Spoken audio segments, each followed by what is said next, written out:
Buenas, yo soy Rodri. ¿Sabías que hay una filosofía de vida la cual puede cambiar la forma en la que ves tu trabajo, la felicidad e incluso tu vida? Pues si la respuesta es no, vengo a contarte lo que es el Ikigai. El Ikigai proviene de Japón, más concretamente de una isla llamada Okinawa, conocida mundialmente por la longevidad de sus habitantes. Esto será por algo, ¿no? Esta palabra se divide en dos partes: Iki, lo cual significa vida, y Gai, lo que significa la razón. El Ikigai significa literalmente la razón de ser. El Ikigai combina 4 cosas fundamentales: lo que tú amas, lo que se te da bien, por lo que te pueden pagar y lo que el mundo necesita. Ahora te voy a explicar cómo se estructura. El Ikigai, el círculo central, se rodea de otros 4 círculos: lo que amas, lo que el mundo necesita, por lo que te pueden pagar y lo que se te da bien. El primero de ellos incluye lo que amas. Estas son aquellas cosas que haces sin recibir nada a cambio, y esas cosas que hacen que te levantes cada día con alegría y esperanza de seguir. El segundo es aquello que haces bien. Son aquellas habilidades naturales o que has desarrollado a lo largo de tu vida en las que destacas. El tercero son aquellas cosas por las que te pueden pagar. Estas son aquellas que te pueden generar un ingreso y sostenerte por el resto de tu vida. Y el cuarto es lo que el mundo necesita. Esta es aquella forma en la que tu trabajo puede aportar algo bueno para la sociedad y para los demás. Y sé que os estaréis preguntando, ¿cómo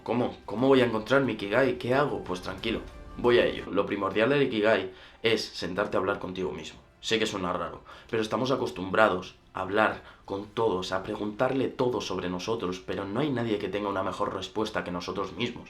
Nosotros somos los que sabemos lo que queremos y con lo que nos sentimos bien.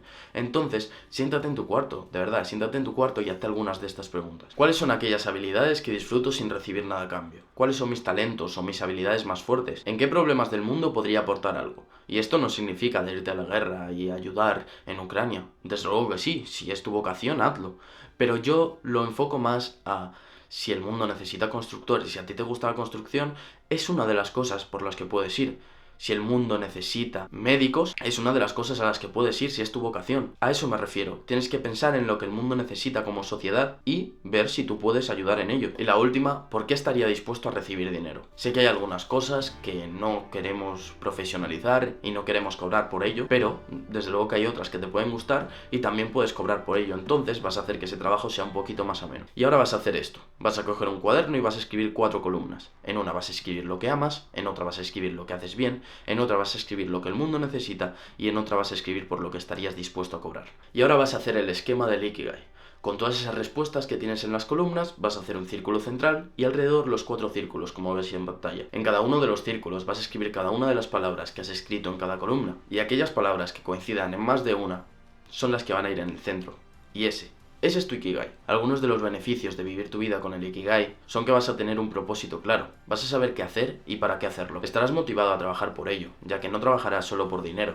Estarás trabajando por una de tus pasiones. También obtendrás un equilibrio entre tu vida personal y tu vida profesional, ya que alineas tu pasión con tu trabajo. Y según los estudios hechos en Japón, la gente que vive con su Ikigai tiene una vida mejor, más larga y con una mejor salud mental. Como siempre, no hay que llevar todo a los extremos. Tu Ikigai no tiene por qué ser siempre tu proyecto de vida. Pueden ser aquellos pequeños proyectos personales que puedes llevar en tu día a día para generarte más satisfacción y que tus días sean más amenos. Ya puede ser tener un jardín y cuidar de él, ya puede ser cocinar, ya puede ser una gran cantidad de cosas que puedes hacer en tu día a día y te aporten algo positivo para ti. Y desde luego que el Ikigai no es eterno. Nosotros, las personas, vivimos en un cambio constante, tanto físico como mental. Entonces, a lo largo de nuestras vidas vamos a ir cambiando de decisiones, vamos a ir cambiando de pasiones, vamos a ir cambiando de oficio, y nuestro Ikigai puede ir evolucionando con nosotros a lo largo del tiempo. Y bueno, chicos, hoy aprendimos lo que es el Ikigai. Los 4 círculos: lo que amas, lo que el mundo necesita, lo que haces bien y por lo que podrías cobrar. Y sobre todo, el quinto, que es el Ikigai, cuando ellos 4 se juntan. Te invito a reflexionar sobre estas preguntas. Una de ellas es: ¿qué actividades disfrutas? La segunda es: ¿en qué eres bueno? La tercera: ¿qué necesita tu entorno? Y la cuarta y última: ¿por qué te podrían pagar? Y eso es todo, mi gente. Si este vídeo te ha ayudado a entender o a reflexionar sobre tu Ikigai, estaré encantado de leerte en comentarios o por el DM de Instagram. Y eso es todo, chicos. Besos, muchachones.